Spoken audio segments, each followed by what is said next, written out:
I do understand from a manufacturing plant, you're interrupting usual manufacturing lines. You're stopping product that you normally make here for this batch. But I do want to say thank you for doing this, Takeda and the LA plant, because you actually saved my granddaughter's life.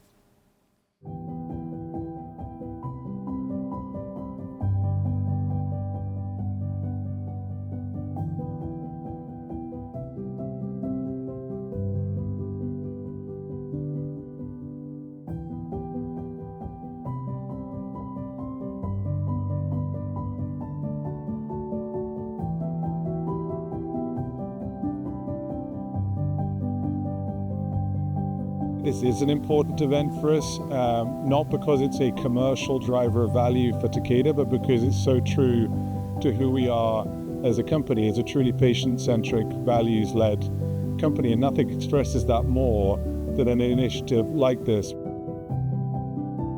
But I think that's why we are here. That's why we work day and night, and again, I want to congratulate and thank a lot to the team. You do a fantastic job. And really, we thank you a lot.